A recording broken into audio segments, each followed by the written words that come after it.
네, 오늘 이렇게 성탄 예배로 함께 해주신 여러분들 감사합니다. 예수님이 우리의 죄를 대신 지시고 십자가에서 사실은 죽기 위해 그 십자가의 구속의 의를 이루기 위해 이 땅에 오셨죠. 그 오신 예수님을 찬양합니다. 오늘 말씀 제목은요, 우리가 많이 보던 구절이에요. 말씀이 육신이 되어. 요한복음 1장 14절인데 우리 주보에 나와 있잖아요. 우리 한 목소리로 한 절 읽겠습니다. 시작. 말씀이 육신이 되어 우리 가운데 거하심에 우리가 그의 영광을 보니 아버지의 독생자의 영광이요 은혜와 진리가 충만하더라. 아멘. 네, 말씀이 육신이 되었다라는 표현이 있어요. 이게 바로 우리가 흔히 아는 성육신을 말하는 거죠. 성육신을 말하는 건데, 말씀이 육신이 되었다라는 이 의미가 우리가 생각하는 것처럼 그냥 단순히 하나님이 우리처럼 인간의 몸을 입고 이 땅에 오셨지, 여기까지 생각한다면 너무 서운한 생각이에요.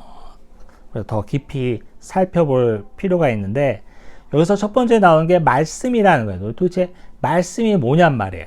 이 말씀이라는 뜻을 풀이한 게 같은 요한복음 1장 1절에 나와 있어요. 제가 주보에 다 실어놨죠.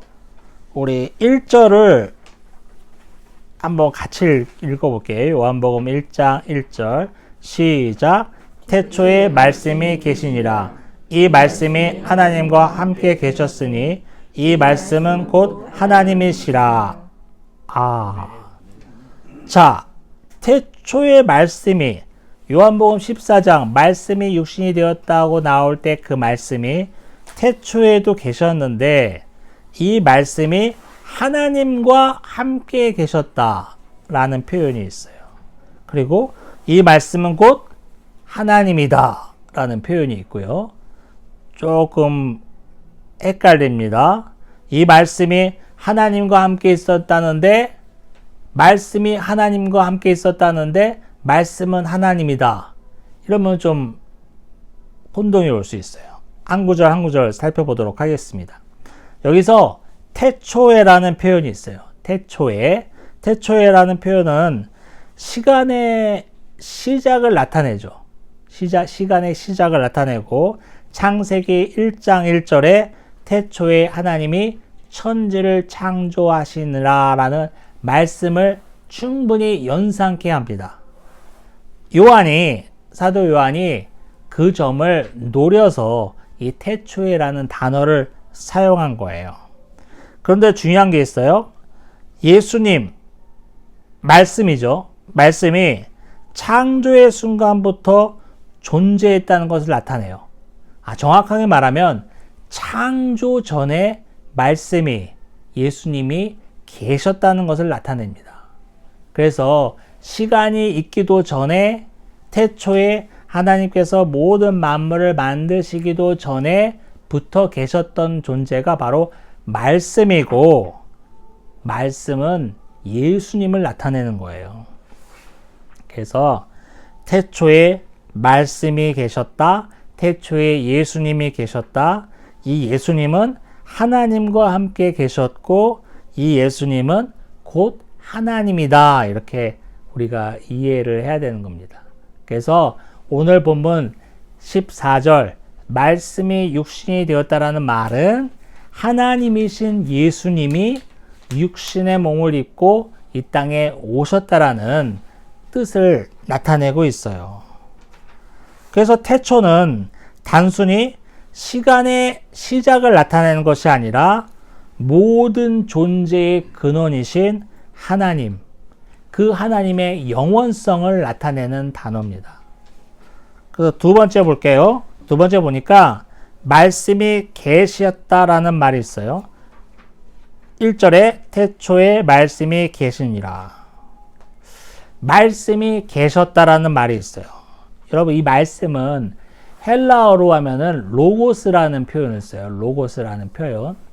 이 로고스라는 말이 헬라 철학에서는 어떤 의미냐면 우주의 질서와 조화를 이루는 이성적인 원리를 나타내요.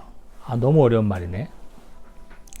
우주의 질서와 조화를 이끌어내는 이성적인 원리.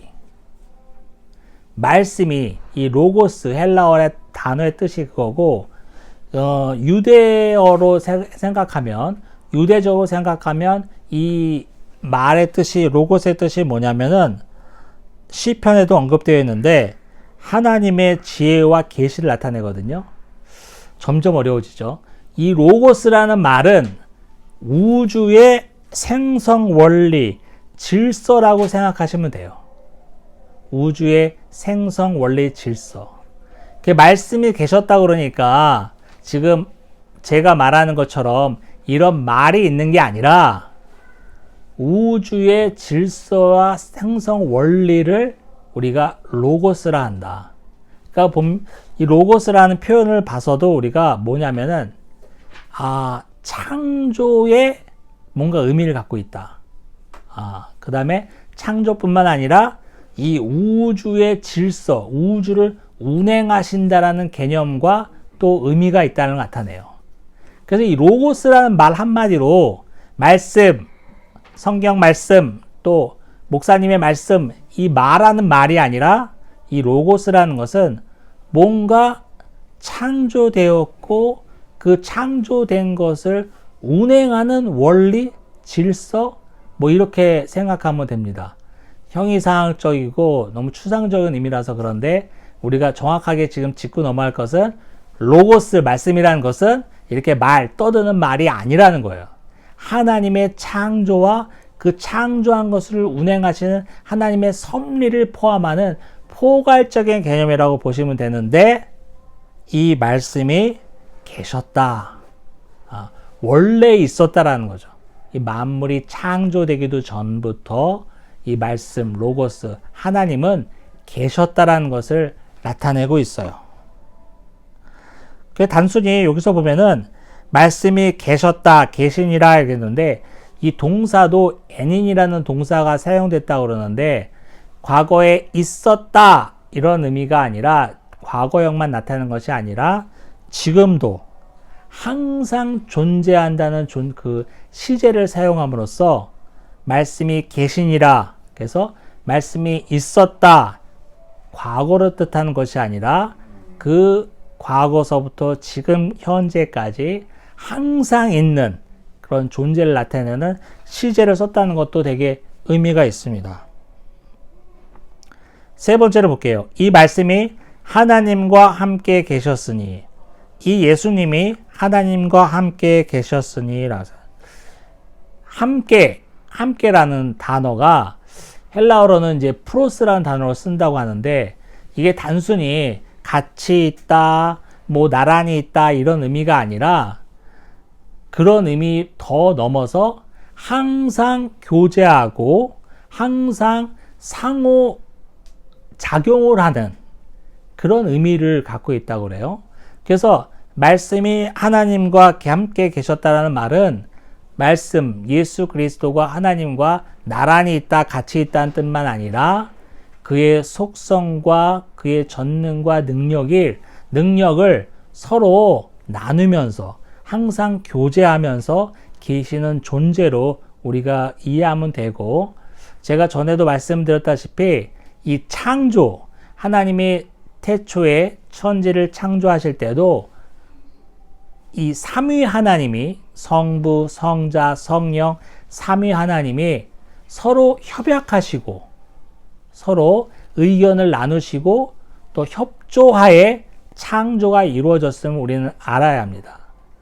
하나님의 천지를 창조하시니라 이 말씀을 통해서 성부 하나님이 딱딱딱 빛이 있으라 만들었고 이렇게 만들었겠지 이렇게 생각하시면 안 되고, 그 창조의 순간에도 그 창조의 작업에도 창조 전에 그 삼위 하나님께서 서로 협약하시고 서로 의견을 나누시면서 그 상호작용으로 천지를 창조하셨다는 것을 우리가 명심해야 되거든요.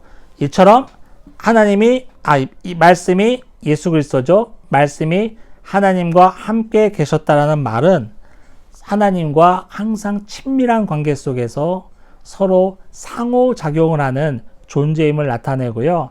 삼위일체 교리에 설명할 수 있는 이 문구이기도 합니다. 4번, 네 번째로 보면요. 하나님과 함께 이 말씀은 곧 하나님이시라 그랬어요. 이 말씀, 로고스, 예수 그리스도죠. 예수 그리스도는 곧 하나님이시다. 명확하게 나와 있는 거죠. 요한복음 1장 1절의 마지막 부분인데요. 예수님의 신성을 가장 강력하게 선언하는 구절이고요.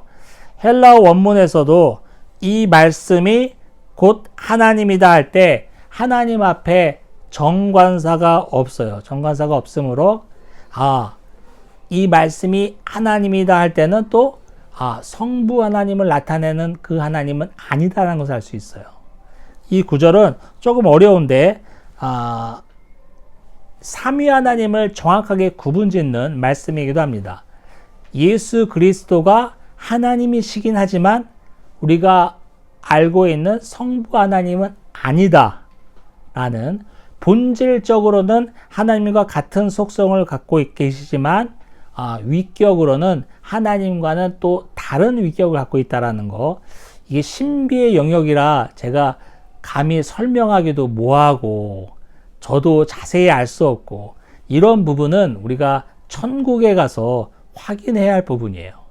이것을 정확하게 따지고 들다 보면 어떻게 되죠? 이단으로 빠지고 마는 겁니다. 그래서 이단이 가장 공격하기 쉬운 게 바로 삼위일체론이에요. 삼위일체론을 우리 성경은 정확하게 설명하고 있지 않아요. 우리가 늘 전제를 깔아댈 게 있죠. 성경이 설명하고 있지 않은 부분은 우리가 암만 죽었다 깨어나도 알 수가 없습니다. 성경이 계시하는 부분까지만 우리가 명확하게 알 뿐이에요. 인간의 유한성을 우리가 깨닫고 신비의 영역은 그대로 놔두는 것이 오히려 성경적입니다. 그래서 이단이 왜 위험하냐면 다 알 수 있다고 생각하는 거예요. 다 설명이 가능하다고 생각하는 거예요. 우리 인간이 이렇게 문명이 발전하고 발달하고 못 고치는 병이 없으며 우주 전체를 관찰하고 탐험하는 시대인데 이 성경 구절 하나를 해석 못한다는 게 말이 돼? 라는 인본주의적 입장에서 성경을 풀이하다 보니까 이단이 나오는 거예요. 자꾸 짜맞히는 거예요. 말이 되게끔.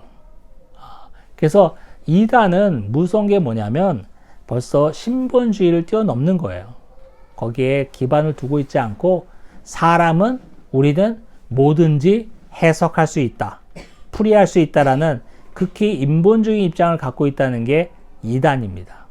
그래서 오늘 잠깐 삼위일체에 관한 구절이 나왔기 때문에 설명드렸지만 오늘 요한복음 1장 1절은 말씀은 예수 그리스도신데 예수 그리스도는 태초 전부터도, 시간이 있기 전부터도 존재했으며 하나님과 성부 하나님이죠. 성부 하나님과 함께 계셨으며 서로 상호 보완하고 친밀한 관계를 갖고 계시는 상태로 함께 계셨으며 또 하나님이시다.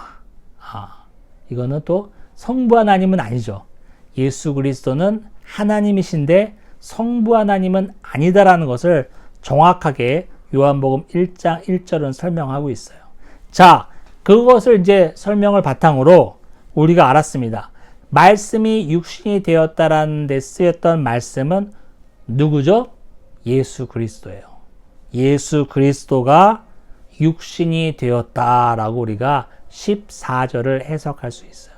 이 예수 그리스도는 하나님이시고 하나님이시기에 태초 이전에도 존재하였고 하나님과 협약하시면서 또 교제하시면서 친밀한 관계를 갖고 계시며 또 창조 사역의 주인공으로, 주역으로 활동하셨던 그분이에요.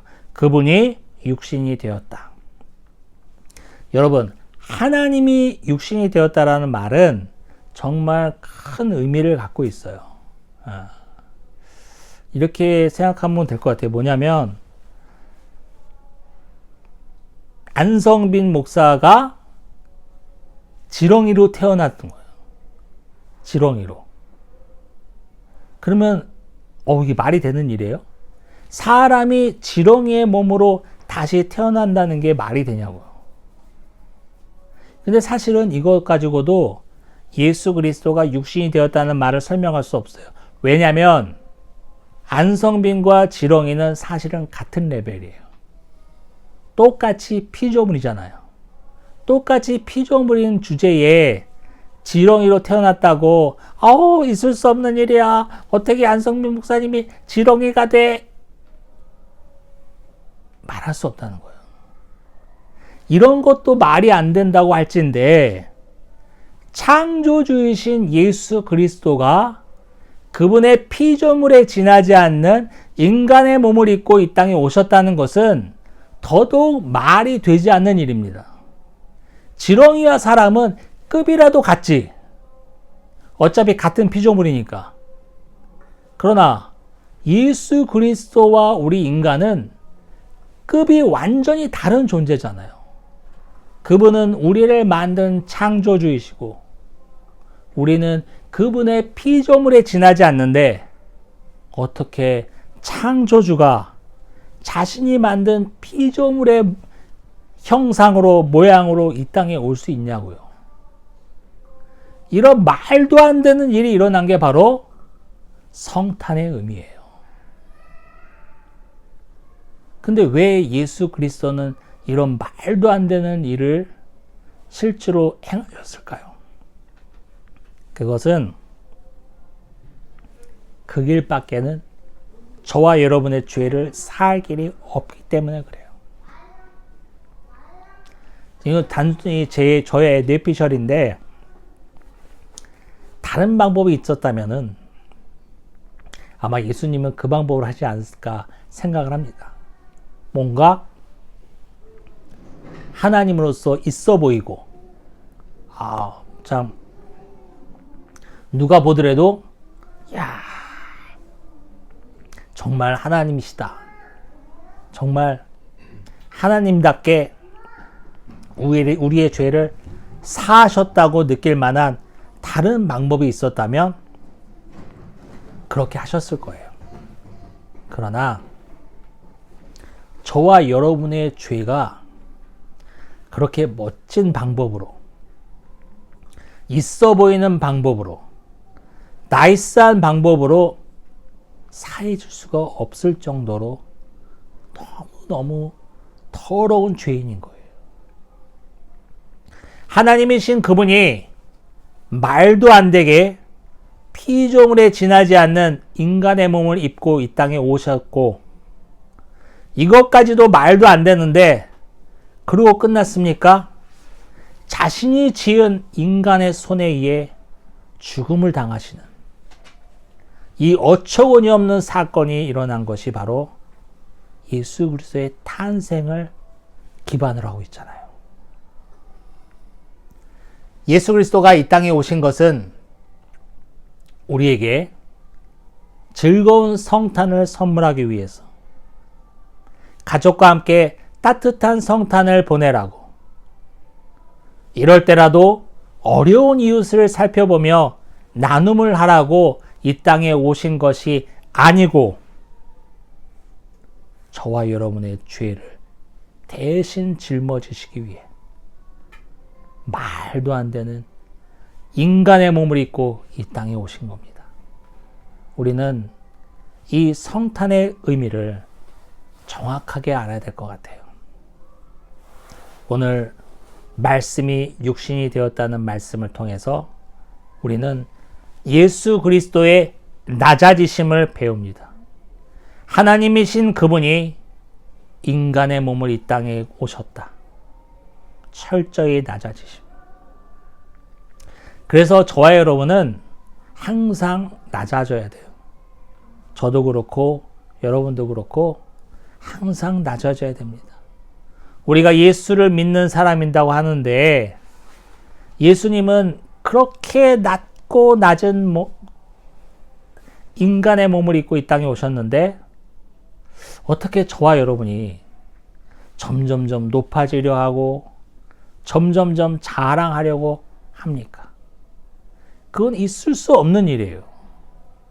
교회 안에서 낮아져야 하는 이유는 이 한 가지입니다. 예수 믿는 우리가 어떻게 예수님과 다르게 생활할 수 있냐는 거예요. 예수님은 낮아지시면서 이 땅에 오셨는데 예수를 믿는다는 성도들은 점점 높아지고 있어요. 점점점 대우받으려 하고 있어요. 점점점 알아주기를 원한다고. 이거는 예수 믿는 우리의 자세가 아니죠. 차라리 예수를 안 믿는다고 얘기하는 것이 나을지도 모릅니다. 오늘 말씀을 마치도록 하겠습니다. 철저히 낮아지셔서 하나님이신 그분이 모든 것을 버리고 그분이 만들어 놓은 피조물에 지나지 않는 인간의 몸으로 이 땅에 오신 예수님을 찬양합니다. 그 예수님은 우리를 구원하신 하나님이십니다. 할렐루야. 아멘. 기도하겠습니다.